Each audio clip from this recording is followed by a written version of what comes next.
Israel rebounded from its darkest day to deliver one of the most stunning military comebacks in history.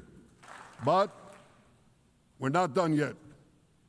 The final remnants of Hamas are holed up in Gaza City. That is why Israel must finish the job.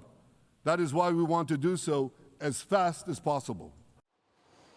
A defiant Benjamin Netanyahu vowing that Israel will finish the job against Hamas, the moment coming after more than 100 diplomats walked out of the United Nations to protest his speech, despite Hamas rejecting a number of peace deals. Let's bring in Victoria Coates, former Deputy National Security Advisor and Heritage Foundation VP of National Security. Great to see you this morning, Victoria. Thanks for joining us.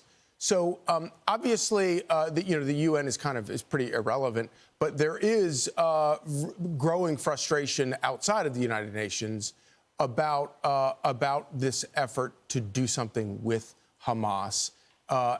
Where do you see this going from here?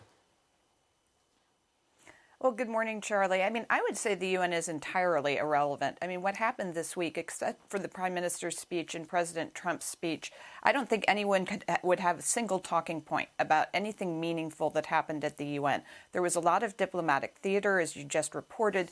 We had diplomats storming out as if the Prime Minister cares whether they're sitting there or not. He had a bigger audience. They broadcast that speech into Gaza so that people of the Palestinians living in Gaza could hear it. The IDF soldiers active in Gaza could hear it. And, the president's speech was also a breath of fresh air from that podium. But in terms of what's happening next in Gaza, my understanding is that Steve Witkoff has a new plan for Gaza. This has been presented to a number of Arab leaders. The Prime Minister met with the Emirati Foreign Minister last night. That was on the news. And that this is what will be discussed when he comes to the White House on Monday. So hopefully we can get to resolution to that conflict. We can get the hostages out and we can get Hamas out of Gaza. Then we can start talking about the future for the Strip. So I want to play a clip from Friday of the president talking about his hopeful, expressing hope about, let me play this. And it's looking like we have a deal on Gaza. And we'll let you know. I think it's a deal that will get the hostages back. It's going to be a deal that will end the war. It's going to be a deal it's going to be peace. I think we have a deal. That'll be. So what do you think he's talking about there?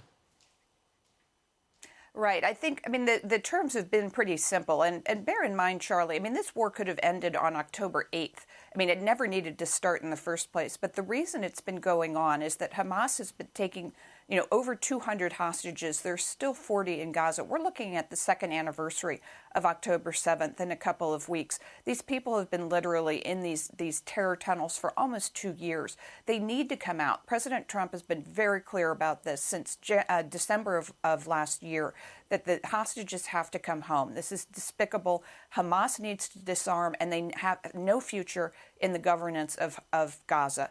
Those are very simple terms. And if those terms are met, the fighting will stop immediately. Israel does not want to prolong this war. They know how awful it is. They want it to end as well. It's Hamas that's perpetuating it. So I think we need to put the burden on Hamas to meet these simple terms. And if the hostages come out, if they disarm, if they get out of the governance of Gaza, then we can move forward. And I think the president's correct. We'll have a deal. Victoria Coates, thank you so much for joining us. Thank you, Charlie. I'm Steve Doocy. I'm Brian Kilmeade. And I'm Ainsley Earhart. And click here to subscribe to the Fox News YouTube page to catch our hottest interviews and most compelling analysis.